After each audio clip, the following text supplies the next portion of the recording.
The Sky announcing their matchups, hosting the Indiana Fever, will be moved from Wintrust to the UC, has about double the capacity, so more tickets available to watch Caitlin Clark versus Angel Reese. June 7th and July 27th are the days of the game with sales. The Chicago Sky have just pulled a move that's got the entire WNBA fan base buzzing. Like, did they really just throw Angel Reese under the bus for Caitlin Clark? Because that's exactly what it looks like. On paper, it might sound wild, but there's a cold, hard business reason behind it that's turning heads way beyond the basketball court. And here's the kicker. There's a ton more going on behind the scenes that nobody's telling you, yet. In the next few minutes, we're diving deep into exactly how this all went down, the shocking numbers that prove who's really calling the shots, and the fiery reaction Angel Reese is serving up in response. Trust me, once you hear the backstory, you'll see why fans are losing their minds over it. Stick around if you're ready to find out what's really unfolding, and why this controversy might just change the face of the league forever. The Chicago Sky have called Wintrust Arena home for years. Nothing unusual about that. The place holds around 10,000 people. It's cozy, and it's served them pretty well. Then suddenly, out of nowhere, the team announces that 2 of next season's home games are moving to the legendary United Center, which can pack in more than 20,000 fans. Now that alone could sound like a reason to celebrate. Bigger arena, bigger platform, right? But here's the catch. Those 2 games just so happen to be the ones against the Indiana Fever. Yes, Caitlin Clark's squad. And if you know anything about the WNBA scene right now, you know Clark is the league's golden ticket. Angel Reese? She might be a rising star, but she's stuck watching from the sidelines while her own organization rolls out the red carpet for their opponent. The second this was announced, fans and media started connecting the dots. Why move only Caitlin Clark's matchups to the massive arena? Why not do the same when Angel's pulling in fans, too? Angel herself has been vocal, practically saying, "Hold on, what about me? I've got a following, I'm a box office draw too." But if the Chicago Sky front office truly believed that, wouldn't they be swapping out all their games for a bigger stage, not just the 2 with Clark in town? Think about what a huge statement it sends. For years, they never felt the need to go bigger, until Caitlin Clark shows up on the schedule. And it's not like this is a minor upgrade. We're talking double the seating, which means double the potential ticket sales. People quickly realize this has everything to do with money and star power. When someone like Angel Reese, who built a massive following in college, doesn't get the same spotlight, it raises eyebrows. If her games were also bursting at the seams, you'd expect more expansions, more venue swaps. But here we are, watching the Chicago Sky make a business move that screams, all eyes on Caitlin. So naturally, Angel is fuming. She's out there letting reporters know she's not exactly thrilled that her own team didn't make the same big fuss. From her perspective, it feels like a slap in the face. Like the organization is saying, yeah, you're good, but let's face it, Clark is the real ticket seller here. And that's the spark that ignited this entire controversy. It's got fans debating on social media, it's got analysts crunching numbers, and it's definitely got Angel Reese thinking twice about where she stands in this league's pecking order. That, in a nutshell, is why everyone's buzzing. One simple schedule change, 2 games in a bigger arena, blew the lid off a deeper conversation about who truly moves the needle in the WNBA. And whether you side with Angel's frustration, or you think the Sky are just being financially savvy, one thing's for sure, this story is far from over. If you follow women's basketball at all, you know these 2 names, Angel Reese and Caitlin Clark. They both entered the WNBA with huge, loyal fan bases cultivated from record-setting college careers. And it wasn't just about how many points or rebounds they racked up. It was the swagger, the social media presence, and the sense that both were driving a new era for the sport. Where it gets interesting is how Angel and Caitlin have each shaped their own image since turning pro. Angel, Reese has been exceptionally vocal, often going on record to say she's just as big a draw as Caitlin. She's mentioned in interviews that it's not only one person, fans tune in for her too. It's a message she's repeated on platforms like TikTok, Instagram, and through various sponsorships. She wants everyone to know she's not riding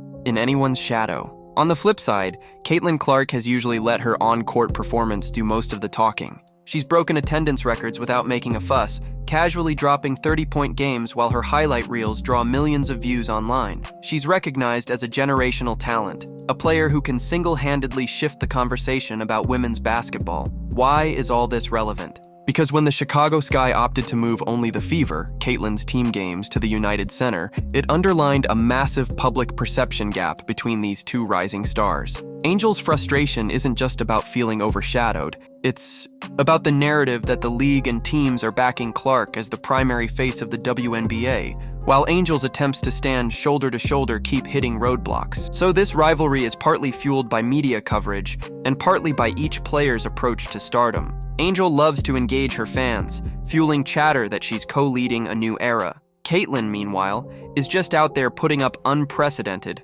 numbers. And the league's teams? They're showing who they believe holds the real key to skyrocketing ticket sales. Spoiler, it's Clark. Let's be real. Sports franchises don't make moves on a whim.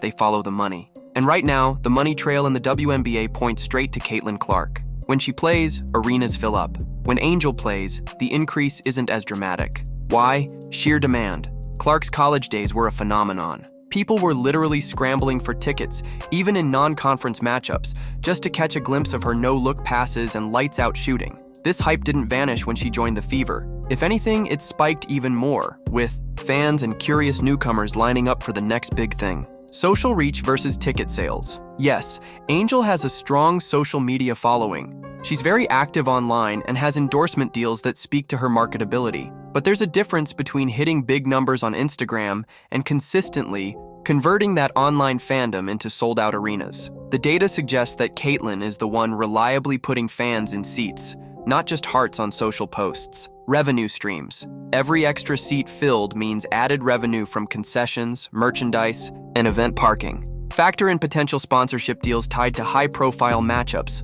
like corporate partners wanting to be associated with the game where the star player shows up, and you've got a compelling bottom-line argument for teams to upgrade to bigger venues when the Fever come to town. So while it may feel personal to Angel Reese, from a franchise perspective, it's purely transactional. They're doubling seat capacity for Caitlyn's appearances because they know those seats can be sold. No one in the business side of sports wants to deal with half-empty arenas, and the data says that if Clark is playing, half-empty is the least of their worries.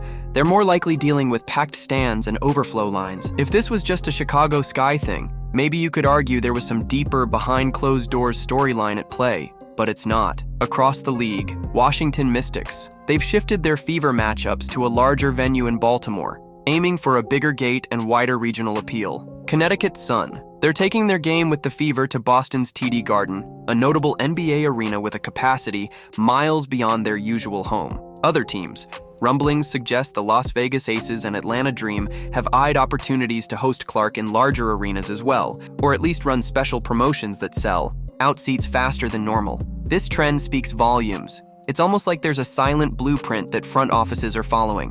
Whenever the Indiana Fever roll in with Caitlyn Clark, consider upsizing. And these decisions aren't random experiments. They're backed by forecasts showing a significant spike in ticket demand whenever Clark's name is on the marquee. Now, what about Angel Reese's team, the Chicago Sky? Aside from these two games at the United Center against the Fever, there hasn't been much talk of them upgrading for other matchups, including Angel's supposed high-profile showdowns. That absence of a parallel plan is like a big neon sign flashing, "This is the Caitlyn Clark effect." Not a league-wide initiative to pack stadiums for any star. The moment the Sky announced only Clark's games would move to the United Center, social media went into hyperdrive. Team Angel supporters cried foul, saying the league disrespects her contributions and is too laser-focused on Clark. They point to Angel's own achievements and strong brand presence, demanding the same respect.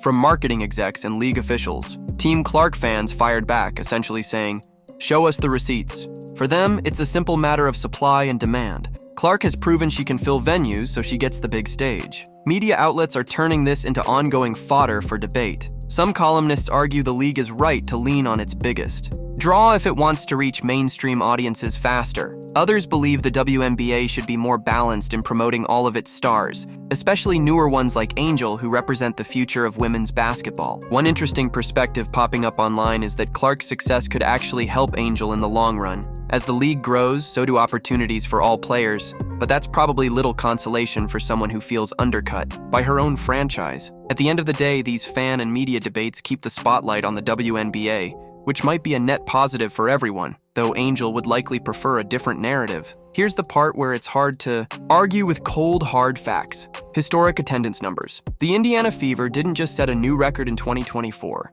They blew past the old benchmark by an incredible margin. Some reports put it at a 36% increase over the previous single-season record. That's the kind of jump that usually takes decades of steady growth, but Clark's presence helped accelerate it almost overnight. Comparative averages. Angel Reese's Chicago Sky games might see around 9,000 fans on average. Solid numbers for the WNBA, but nowhere close to the nearly 17,000 that Clark and the Fever are drawing. United Center capacity. Shifting to a 21,000-seat arena for 2 games can generate millions more in revenue than staying in a 10,000-seat building. With the Fever on the schedule, the Sky are confident those seats will sell. With Angel and other potential big matchups, the data just isn't strong enough to warrant the same leap. If you needed proof that Caitlin Clark is in a league of her own, you only have to look at the raw numbers. Sports business is about profit, and these attendance figures paint a crystal clear picture of who's the safe bet right now. In any debate about who is the face of the WNBA,